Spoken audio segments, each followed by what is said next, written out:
हरे कृष्णा।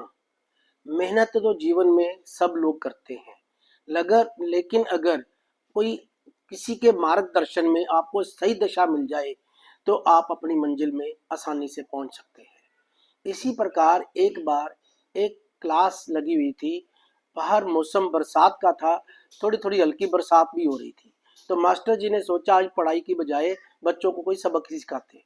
तो उन्होंने अपनी जेब से 100 रुपए का नोट निकाला और बच्चों को दिखाते हुए बोला कि अगर ये 100 रुपए का नोट आपको दे दिया जाए तो आप क्या करोगे। तो पहला बच्चा बोला कि सर मैं तो टॉफियां लेके आऊंगा, चॉकलेट खरीदूंगा इसकी। दूसरा बोला मैं खिलौने लेके आऊंगा। तीसरा बोला मैं इसकी पार्टी करूंगा। इत्यादि इत्यादि सब ने अपना अपना पक्ष रखा। और आखिर में एक बच्चा बैठा था, उसने बोला कि अगर मेरे को ये 100 रुपया मिल जाए तो मैं अपनी माँ के लिए चश्मा खरीद के लाऊंगा। तो मास्टर जी ने बोला कि चश्मा तो बेटा तुम्हारे पिताजी भी लेके दे सकते हैं। तो उसने बोला कि मेरे पिताजी नहीं है, तो मेरी माँ रात तक देर तक लोगों के कपड़े सिलाई करती है, तो उसकी आंखें थोड़ी धुंधली हो गई है, नजर नहीं आता, इसलिए मैं चाहता हूँ कि मैं उनको 100 रुपया का चश्मा लेके दूँ। ये बात कहते कहते उसका मुंह तो रुहानसा हो गया और सब बच्चे स्तब्ध हो गए।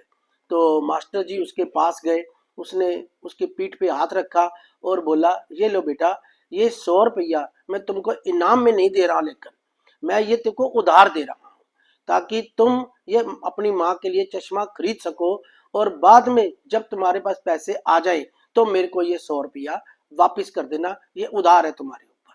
तो बच्चे ने वो 100 रुपया पकड़ लिया और जैसा बोला था, अपना चाहा था वैसा कर दिया।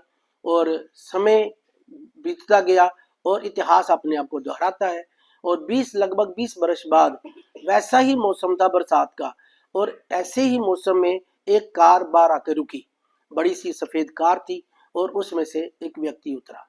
उसने उस मास्टर जी के बारे में पूछता हुआ वो उसी क्लास में दाखिल हुआ। तो जाते ही शिष्टाचार के मुताबिक क्लास में एंट्री ली। उसके बाद वो मास्टर जी के चरणों में चरण प्रणाम किया और बोला मास्टर जी आपने मेरे को पहचाना। तो मास्टर जी ने कहा नहीं। तो उन्होंने कहा याद करो आज से 20 साल पहले मैं आपसे क्लास में बैठा हुआ तो आपने मेरे को 100 रुपया उधार दिया था। उनको सारा वाक्य याद आ गया।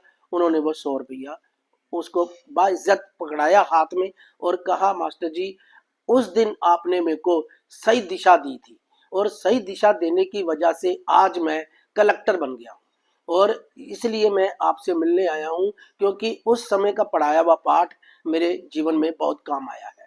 और इसी प्रकार हम देखते हैं कि भगवान श्री कृष्ण ने भी हमें गीता में चौथे अध्याय के 34वें श्लोक में बताया भी है कि तुम गुरु के पास जाकर सत्य को जानने का प्रयास करो, उनसे वनीत होकर जिज्ञासा करो और उनकी सेवा करो।